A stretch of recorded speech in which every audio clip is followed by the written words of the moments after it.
ನಮಸ್ತೆ, welcome to ಪುಷ್ಪಾಸ್ recipes. ನಾನು ನಿಮ್ಮ ಪುಷ್ಪಾಂಜಲಿ.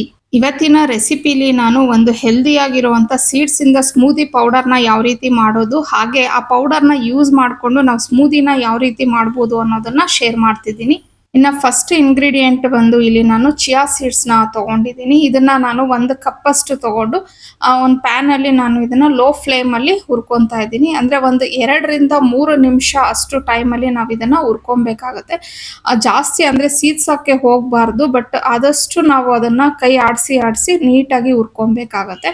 ಸೊ ಈಗ ನೆಕ್ಸ್ಟ್ ಬಂದು ನಾನು ಅದೇ ಕಪ್ ಮೆಷರ್ಮೆಂಟಲ್ಲಿ 1 ಕಪ್ಪಷ್ಟು ಫ್ಲ್ಯಾಕ್ಸ್ ಸೀಡ್ಸ್ನ ತೊಗೊಂಡಿದ್ದೀನಿ. ಇದು ಅಷ್ಟೇ ಸೇಮ್ ನಾವು ಯಾವ ರೀತಿ ಚಿಯಾ ಸೀಡ್ಸ್ನ ಹುರ್ಕೊಂಡ್ವು ಹಾಗೇನೆ ಹುರ್ಕೊಬೇಕಾಗತ್ತೆ.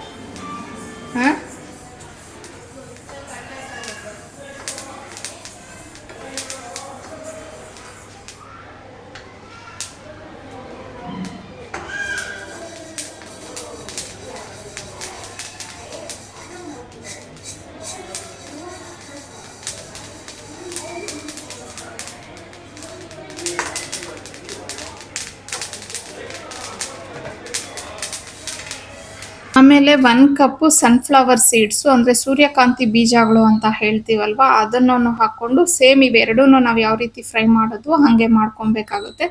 ಸೊ ಅದು ಸ್ವಲ್ಪ ಚೆನ್ನಾಗಿ ಫ್ರೈ ಆಗಿದೆ ಅಂತ ಅಂದಾಗ ಅದಾದಮೇಲೆ ನಾವು ಪಂಪ್ಕಿನ್ ಸೀಡ್ಸು ಇದನ್ನು ತಗೊಂಡು ಅದನ್ನು ಫ್ರೈ ಮಾಡ್ಕೊಳ್ಳೋಣ. ಸೊ ಈ ಸೀಡ್ಸ್ ಥೆರಪಿಲಿ ನಿಜವಾಗ್ಲೂ ಎಷ್ಟು ಒಳ್ಳೆ ಅಂದರೆ ಹೆಲ್ದಿ ಬೆನಿಫಿಟ್ಸ್ ಇದೆ ಅಂತ ಹೇಳಿದ್ರೆ, ನಮಗೆ ಒಂದು ವೇಳೆ ಹಾರ್ಮೋನಲ್ ಇಂಬ್ಯಾಲೆನ್ಸ್ ಏನಾದರೂ ಪ್ರಾಬ್ಲಮ್ ಇದ್ದರೆ, ಇಲ್ಲ ಅಂದರೆ ಈಗ ನಾವು ಮಂತ್ಲಿ ಮೆನ್ಸಸ್ ಕರೆಕ್ಟಾಗಿ ಆಗಲ್ಲ, ಅಂದರೆ ಈಗ ಕೆಲವ್ರಿಗೆ ಏನಾಗುತ್ತೆ ಅಂತಂದರೆ 15 ದಿನ ಆದರೂ ಇನ್ನೂ ಆಗಿರಲ್ಲ, ಅಂದರೆ ತಿಂಗಳ ಮೇಲೆ 15 ದಿನ, 2 ತಿಂಗಳು ಈ ಥರ ಎಲ್ಲ ಆಗುತ್ತಲ್ವ. ಸೊ ಅಂಥವರು ನಿಜವಾಗ್ಲೂ ಇದನ್ನು ಟ್ರೈ ಮಾಡಿ ನೋಡಿ, ನಿಮಗೆ ಒಳ್ಳೆ ಬೆನಿಫಿಟ್ ಅನ್ನೋದು ಸಿಗುತ್ತೆ. ನಾವು ಯಾವ ಕಪ್ ಮೆಷರ್ಮೆಂಟಲ್ಲಿ ಸೀಡ್ಸ್ ಎಲ್ಲ ತಗೊಂಡ್ವು ಅದೇ ಕಪ್ ಮೆಷರ್ಮೆಂಟಲ್ಲಿ 2 ಕಪ್ಪಷ್ಟು ನಾವು ಲೋಟಸ್ ಸೀಡ್ಸ್ ಅಂದರೆ ಮಕಾನ ಅಂತ ಹೇಳ್ತೀವಲ್ವ ಅದನ್ನ ತಗೊಂಡು ಅದನ್ನ ಫ್ರೈ ಮಾಡ್ಕೊಳ್ಳೋಣ. ಸೊ ಈಗೆಲ್ಲ ಇವು ಫ್ರೈ ಆಗಿದೆ ಅಂತ ಅಂದಾಗ ಅದನ್ನ ಸ್ವಲ್ಪ ತಣ್ಣಗಾಗಕ್ಕೆ ಬಿಟ್ಬಿಡ್ಬೇಕು. ಬಿಸಿ ಇದ್ದಾಗ ಯಾವುದೇ ಕಾರಣಕ್ಕೂ ನಾವು ಇದನ್ನ ಗ್ರೈಂಡ್ ಮಾಡ್ಕೊಳ್ಳೋಕ್ಕೆ ಹೋಗಬಾರ್ದು.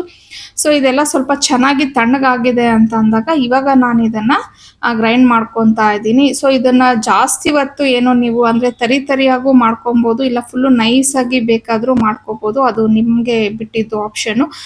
ನಾನು ಮೀಡಿಯಮ್ ಆಗಿ ಇದನ್ನ ಮಾಡ್ಕೋತೀನಿ, ಯಾಕಂದರೆ ಎಗೇನ್ ನಾವು ಸ್ಮೂದಿ ಮಾಡ್ಕೊಳ್ಳುವಾಗ ಮತ್ತೆ ಇದನ್ನು ನಾವು ಗ್ರೈಂಡ್ ಮಾಡೋದ್ರಿಂದ ನಾನೊಂದು ಮೀಡಿಯಮ್ ಇದರಲ್ಲಿ ಅದನ್ನು ಪೌಡರ್ ಮಾಡಿ ಇಟ್ಕೋತಾ ಇದ್ದೀನಿ. ಮತ್ತು ಇದನ್ನು ನೀವು ಔಟ್ಸೈಡ್ ಒಂದು ವೇಳೆ ಇಟ್ಟಿದ್ದೀರಾ ಅಂತಂದರೆ ಇದನ್ನು 20 ಡೇಸ್ ನೀವು ಸ್ಟೋರ್ ಮಾಡ್ಕೊಬೋದು, ಏನೂ ಆಗಲ್ಲ. ಆದರೆ ಯಾವುದೇ ಕಾರಣಕ್ಕೂ ಪ್ಲಾಸ್ಟಿಕ್ ಕಂಟೈನರಲ್ಲಿ ಸ್ಟೋರ್ ಮಾಡೋಕ್ಕೆ ಹೋಗಬೇಡಿ. ಬಟ್ ನೀವು ಇದನ್ನೇನಾದರೂ ಫ್ರಿಜ್ಜಲ್ಲಿ ಸ್ಟೋರ್ ಮಾಡ್ತೀವಿ ಅಂದರೆ ನೀವು 2 ತಿಂಗಳವರೆಗೂ ಇದನ್ನು ಸ್ಟೋರ್ ಮಾಡ್ಕೊಬೋದು. ಆದರೆ ತ್ಯಾವದ ಕೈಯಲ್ಲಿ ಎಲ್ಲ ಮುಟ್ಟೋದು ಅದನ್ನು ಸ್ವಲ್ಪ ನೋಡ್ಕೊಬೇಕಾಗತ್ತೆ ಅಷ್ಟೇ. ತುಂಬಾನೇ ಈಸಿಯಾಗಿ ಹಾಗೇನೆ ಹೆಲ್ದಿ ಆಗಿರುವಂಥ ಒಂದು ಸ್ಮೂದಿ ಪೌಡರ್ನ ನಾವೀಗ ರೆಡಿ ಮಾಡ್ಕೊಂಡಿದ್ದೀವಿ.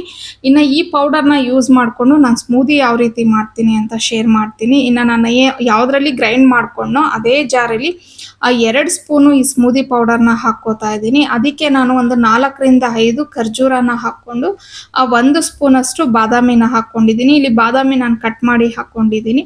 ಮತ್ತು 1 ಸ್ಪೂನು ಒಣ ದ್ರಾಕ್ಷಿ ಇದನ್ನು ಹಾಕ್ಕೊಂಡು 1 ಗ್ಲಾಸಷ್ಟು ನೀರನ್ನು ಹಾಕಿ ಈಗ ಇದನ್ನು ನಾವು ಗ್ರೈಂಡ್ ಮಾಡ್ಕೊಳ್ಳೋಣ.